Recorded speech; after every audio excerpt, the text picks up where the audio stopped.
All right, here's my version of what's happened in the last 500 years. Just kind of ridiculous. What the heck? Can't tell you that. In the last 500 years, we have built our modern world, and it's been built on colonial extractivism. That's a big word. People going in and taking stuff from somewhere, and because they want to go sell it somewhere else. Yeah, extractivism. And this extractivism was first felt by the people who we would call indigenous peoples. It was first probably felt in the Americas as the peoples who lived here were displaced from where they lived and were pushed into other places and made to labor in various ways. And not so much in what would become the United States, but certainly in the Americas generally, the Spaniards the Portuguese were looking for gold and silver. They didn't find a lot of gold, but they eventually found a lot of silver in a place called Potosí, in what is now Bolivia, which became the hugest and richest silver mine in the world, caused the rise of a city that was larger than London and Paris at its time. It's a place that nobody knows about now, but at one time provided probably at least half of the world's silver. And it was also a very deadly place to be if you happened to be a person who was consigned to be working in these mines. Later on, other mines would arise in Mexico or what would become Mexico and other places. And based upon some of that extractivist mining and the way that the Europeans were able to inject themselves into the trade system, they would later develop a extreme, what we might call extractivist agriculture, an agriculture that was based on plantation and an intensive form of agriculture, mainly around the desire to grow sugar cane and produce sugar for what would then become the European working classes. This sugar was really based on the labor of enslaved Africans. More people were moved from place to place. The largest demographic move in human history was for people to plant and harvest sugarcane. We know about enslavement in the United States, but it was a small percentage of the overall enslavement trade, most of whom went to Brazil and to islands in the Caribbean, most of whom were dragged to plant sugarcane. And so, in some ways, the extractivism of our world, or what our world was built on, was this early American experience in which these areas were mined and harvested and forests cut down, furs, all kinds of ways in which the natural resources were extracted and fed into what was becoming a global capitalist system. Now, I don't want to say that everything before that was beautiful and wonderful. There are always people exploiting other people and conquering other people and doing things, but the scale of which at which this occurred was enormously magnified during the last 500 years. And so we see a bunch of societies, not just the United States, but all through the Americas, structured by these kinds of new racist hierarchies in which certain people are supposed to be on top and other people are supposed to be on the bottom and other people are supposed to be laboring for those who are on the top of society. Now, this is taking us back into the last class. We could also call this structural racism, or societies whose institutions were basically built in order to extract labor from certain populations and to make sure the whole society functioned according to the rules. This is also known as white supremacy. Although we've just been learning that term, we're going to have to forget it pretty soon, but we'll be able to say it for a few more months and then we'll go hide under structural racism for a while. And then they'll take that away and then we'll see where we are. But anyway, while we can, we should just acknowledge that many of these societies, and again, this was not just in the United States, many of the Latin American societies You might say Mexico, for example, was built on this idea that the blancos, the white people, were supposed to be at the top of this society, and anybody who was indigenous or black or mestizo, mixed race, was somewhere in the middle or the bottom of society. So people get confused sometimes when they say that the Latinos are not voting like they're people of color because many of them have come from countries where white supremacy is basically the rule of the day. This is not anything new. In fact, they probably invented it as much as we did. So this is something that happened throughout the Americas. After that, very few people know about, say, the silver mines of Potosí, but we've all heard of the Industrial Revolution. And again, I'm not saying that everything before was beautiful, and I'm not saying that everything after the Industrial Revolution and this extractivism was bad. A lot of people made a lot of money from this, including indigenous people, including African Americans or people that were brought here. They were participants as well. And eventually, the Industrial Revolution did bring us a lot of good stuff. Who's going to argue with sugared coffee? Good stuff helps us work, helps us be alive, keeps us here today. Where would we be without it? My, oh my, who am I to talk against that? But it's safe to acknowledge that the Industrial Revolution grew out of and continued to be perpetuated on a very extractivist system that in its wake left a lot of disasters. Now, again, I'm not saying everything was bad, and I'm not going to about to throw away my coffee or anything like that, but we should acknowledge that for the people who were living at the bottom of this, the people who were having to work in the mines and the plantations and all this stuff, it often left them in some pretty bad places. And so actually our whole text chapter begins with this, the anthropology of disaster. That's fun. A natural hazard plus an unprepared society. So notice we often talk in everyday terms about a natural disaster.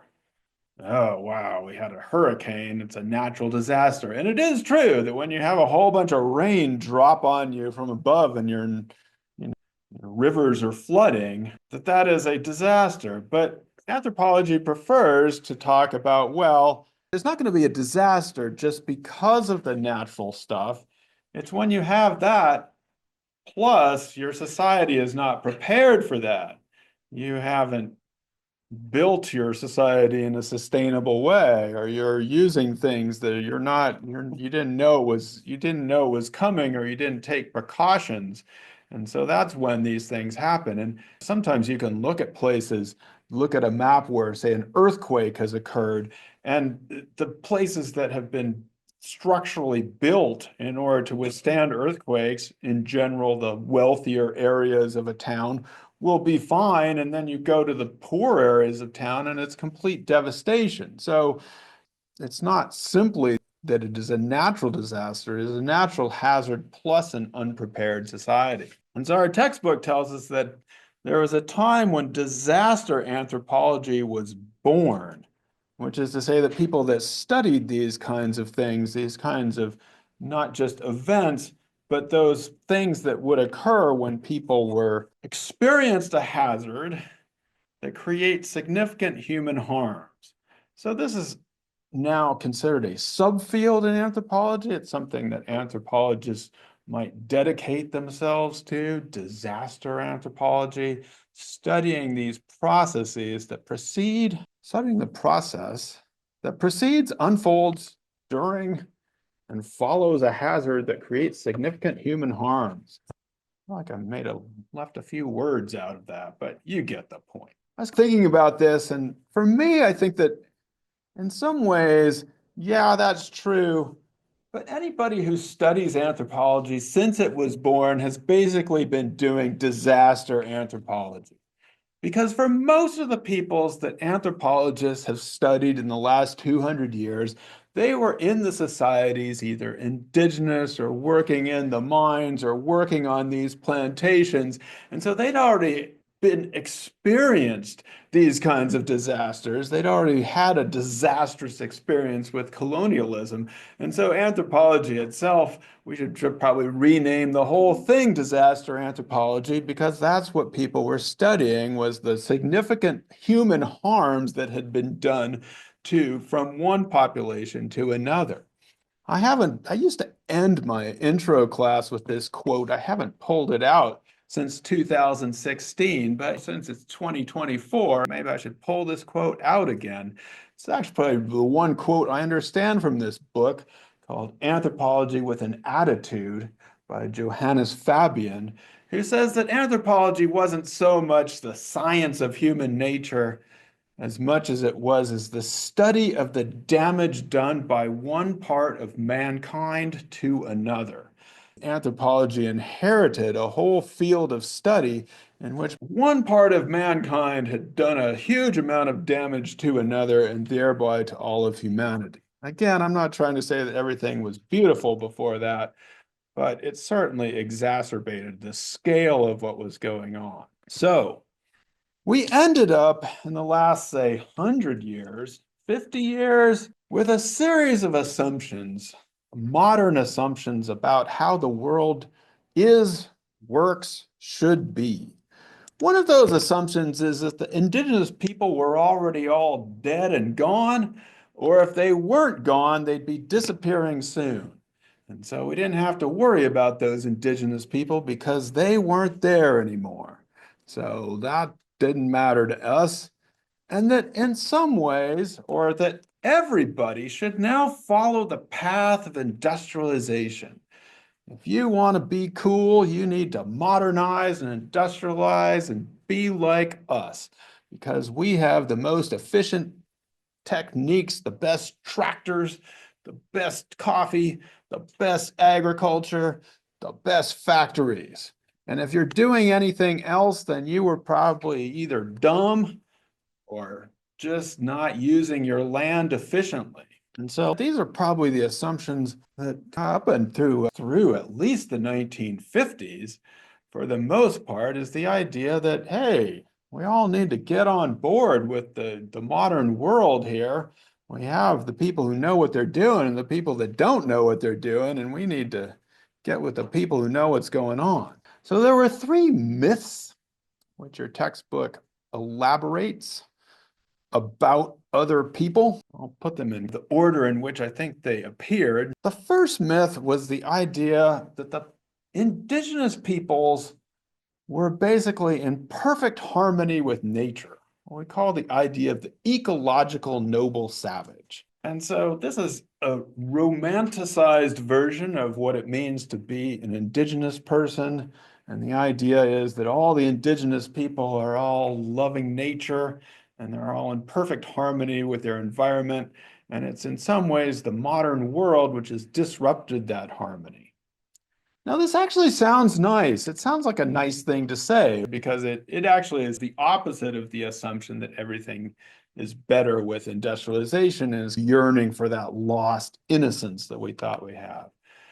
But it was often used as a way to justify the displacement of indigenous peoples from their land, because the idea was, well, they don't know what they're doing. They're living in harmony with the land, but they aren't working the land. They're not using it efficiently. They don't know how to do the things that we know how to do. And so we need to take that land and make it and work on it, grow some coffee. Now, as your textbook points out, if you look at what indigenous peoples are doing in their environment, they actually have quite complex relationships. And we've discussed how, in some ways, you could call that a management of the resources in which they had. One of the things that indigenous peoples did, for example, in the North America and the places that we know, was use fire to reshape the landscape. So to encourage the growth of the plants and animals that they wanted to grow, they burned down a lot of things and encouraged great growth. And when the Europeans arrived, they thought it was a wonderful place. They thought they'd arrived in the Garden of Eden. But as they started to displace the indigenous Americans from their homes, this Garden of Eden started to deteriorate because it turned out the peoples there were in some ways taking care of it It wasn't just supposed to be left on its own. It was supposed to be managed correctly.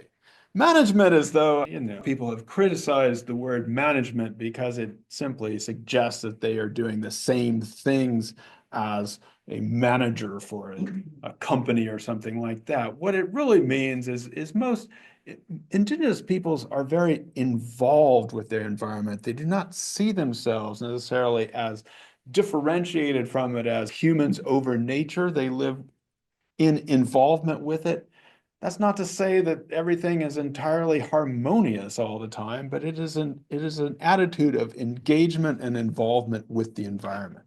So that is the one big myth that you have to watch out for when you're thinking about other people. A second myth, which arose perhaps maybe in the 1950s, 60s, although I think it actually dates from much earlier in terms of a lot of these myths, you can ascribe them to one individual who wrote a book or wrote an article, and you could say, oh, that's the person.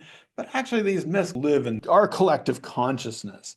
The myth of the tragedy of the commons is basically the idea that whenever things are shared, if you have a shared resource like a lake or a forest or a field, that it's going to end badly. And the idea here is simply that in some ways, okay, so the idea is, let us say there's a collective field, which we all own, and we all have cows. And the idea here is that if there's a collective field, the incentive of each individual is to put one more cow in to graze, because I'm going to make more money if I put my one cow in. But since the field is collectively owned, nobody can stop me from putting just one more cow in, and so we're going to overgraze, and this field is going to be destroyed. Or I'm going to fish one more fish, and then all the fish will be gone, or all the buffalo will be dead. And so what this justified was the idea that resources should be privatized. You should bring in, and we're going to cut that field up into little pieces, and if I privatize it, then that'll make sure that I'm not overusing it. There's hundreds of examples of people who actually do negotiate and sustainably manage collective resources. Again, this isn't to say that it's always beautiful. Sometimes people get in fights. Sometimes people do overuse collective resources. But guess what? Sometimes people overuse private resources too. So that's not exactly the solution either. But the point of the matter is, we don't have to just decollectivize everything. Collective land or collective resources can be used collectively and negotiated because people talk to each other. Myth number 3, the population bomb. There's a book of that title. Basically, the idea is there's just too many people in the world and we're going to be more and more people. This myth probably goes back to Malthus and Malthusian economics. And it's something that when people travel to different places and they look and they say, oh, why are people poor? There's just too many of them.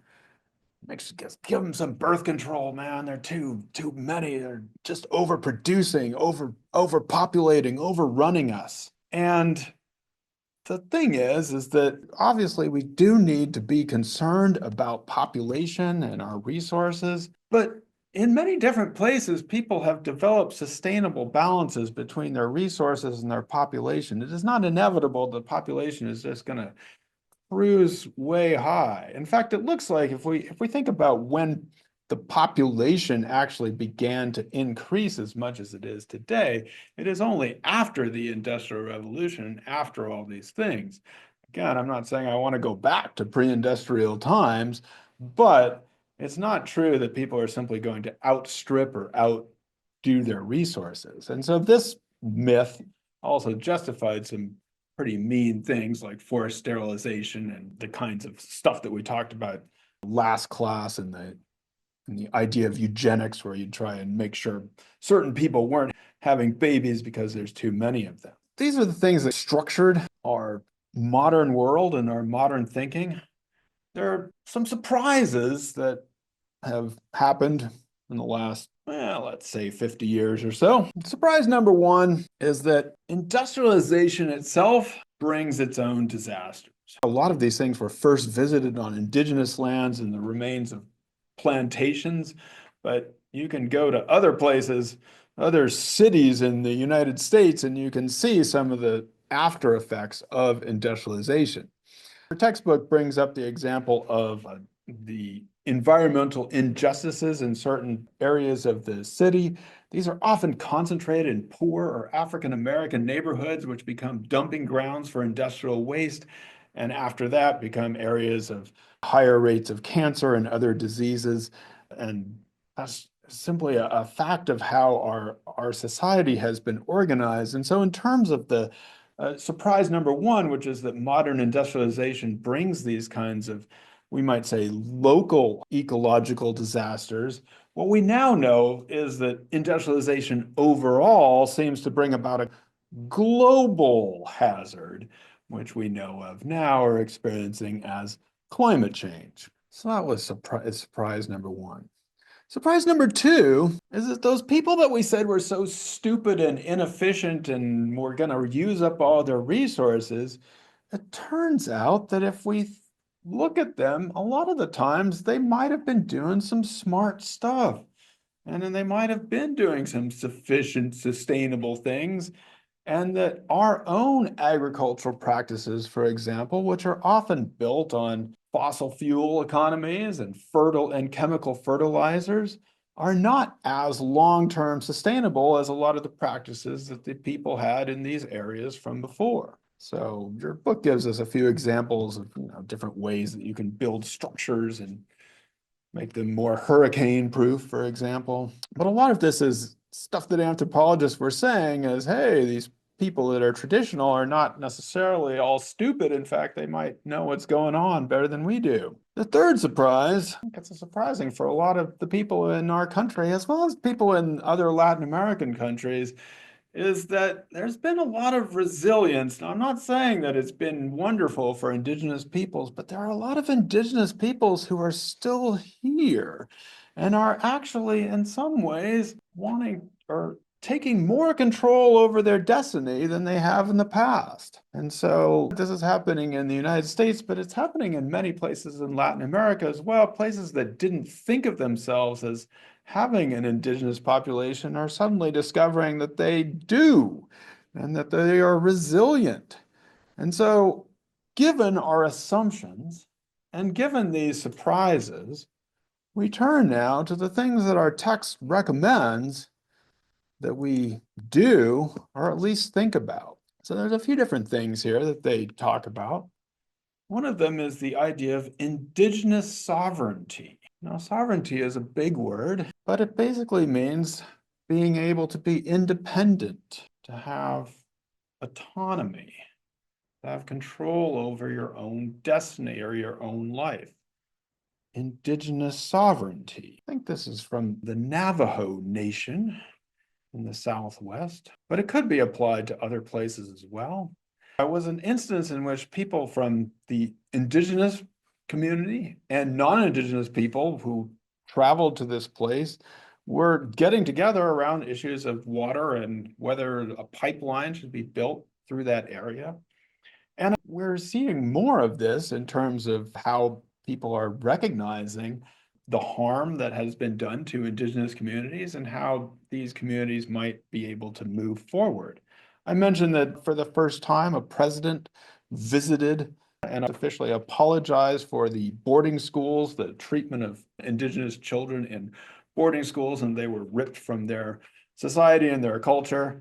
And that was, again, the first time in history that the government has actually acknowledged, the US government has actually acknowledged that. So, given our surprises, that's probably a good way to go. Another thing the textbook says we should do is prioritize relationality or relational approaches. In some ways, borrowing from indigenous ideas about our involvement, our inextricable involvement with the whole world. We might call this a holistic understanding of the world, that all the pieces fit together, how humans and non-humans interact in ways that shape each other and their world. So we wouldn't see ourselves as apart from the fish and the polar bears, and I think those are polar bear tracks trying to make their way across the disappearing ice. Poor polar bears. So prioritizing these relational approaches that sees humans as intermeshed with these and interconnected with these other than human, more than human worlds. And then the pluriverse. Wow, that does sound good. I guess that does sound good. I was worried about this. Yeah, these are big words. So this comes to us from an anthropologist named Arturo Escobar, who talks about our need to be in a pluriversal world, or you might take that relationality and even go further than that. So we talked about relational approaches as seeing ourselves as intermeshed, but a radical relationality. Many realities, multiple ways of knowing and being can coexist, be nurtured, and create positive new ways of living. And here's a picture of someone walking with a bucket of lake water all the way from, where is he going? It's a water walker walking from the Ojibwa Nation, carrying a ceremonial copper pail of water from the Mississippi River to the Gulf of Mexico to raise awareness of pollution in the river, so that these multiple realities could coexist and be positive. Why should we minimize this, Ava? Good. If you don't believe in the pluriverse, you can at least say, yeah, we want to minimize my extractivism on this planet. So yeah, that sounds helpful. Leading to, I don't know if this all leads together, but they mentioned this. I think this is where we're all leading to, the sustainability transition. What's this? Sounds good too. Yay. So what the textbook, I think, is saying here is that, again, things haven't always been beautiful in human societies, but we found ways to organize complex societies. And now we can expand even beyond the physical bounds and make meaning across the internet, beyond physical boundaries. We have the capability to use our wisdom, power, and creativity to solve big problems. Sounds good. We have the capability. So here's all the things that we just talked about we can do. We have the wisdom and we have the capability, but boy, oh boy, are we gonna do it? Well, as long as I can, I'm just gonna talk about the people who are coming into power and where I think, no, it's not where I think, what they have said they are going to do. Now, we don't know what they're going to do. People say a lot of things. They talk a big game, say they're going to do all kinds of things. You know what that's like, bragging. But this is what they say. Indigenous sovereignty. Wonder what the incoming government thinks about that. The thing is the only people, well, what they're planning to do, what they say they're going to give us is mass deportation. For me, the only thing that has to do with indigenous sovereignty is really the only people who should be complaining about immigration in this country. Who are the only people who have the right to complain about immigration in this country? Yeah, the indigenous people are the first people who suffered. They're the ones who should be able to deport all of us, man. My people should be being deported right now. Come on, man. The thing is, the people that are coming in, they do not like indigenous sovereignty. Instead, they want to take us back to deporting people. Anyway, relationality. As far as I can tell, we are not going to be prioritizing any relationality anytime soon. I'm getting what I'm going to get, and relationality, I'm going to do what I want to do. The pluriverse. What would they say about that? On this one, I kind of agree with them. It's like you come to college and you go home and your parents are like, well, what did you learn? You're like, wow, I learned about the pluriverse. They're like, what? No, I'm not paying that college bill. You can't learn about pluriversal worlds. You got to give me a break. So, I mean, the pluriverse. The one good thing about the pluriverse, I'll say though, is nobody knows what it is. They can't be like, oh, I'm banning you from talking about the pluriverse. If I talk about white supremacy or transgender stuff, they're going to be like, you can't talk about that. But if I talk about the pluriverse, they're going to be like, I don't know what that is. So that's the one good thing. I might need to hang on to the pluriverse because nobody knows what the hell that is. So anyway, minimize extractivism. What do you think, Quinn? We're gonna do that? The anthem that I heard is, I forget how this goes. Is it drill, baby drill, or just drill, drill, drill? I don't know. It's maximize extractivism.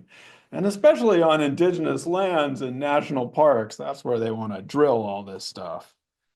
Sustainability. Who cares, man? Get what you can while you can.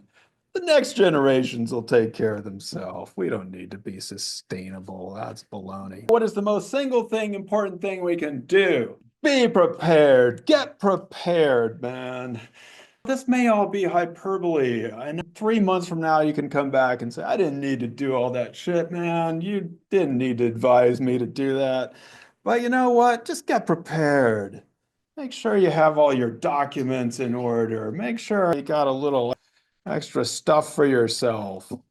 You might need to dust off this idea of disaster anthropology. If we get prepared, we'll at least be prepared. Then you're prepared. Then you're not unprepared. At least you're prepared. If I make it to next semester, I'm teaching intro.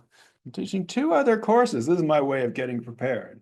One of them is called The History of Anthropological Thought. It's usually for anthropology majors, in which we're going to be reading a book called Imagining for Real: Essays on Creation, Attention, and Correspondence, which is pretty heavy stuff, but it's about the human imagination, whether we're going to be able to imagine a very different world than the one we have, that radical worldwide shift. And in the senior capstone in anthropology, we're going to be reading a book called People Before Markets, which again is on this idea that anthropology and the studies that we have can say things about how we organize the world, but it means prioritizing people before we prioritize the extractivism in the market. Now, none of you should be able to take these classes because you're too basic so far. You've only been an intro. You can't make it. But if you're like, man, I really need to take that class to get prepared, send me an email. I'll let you in. I'll let you into one of these classes.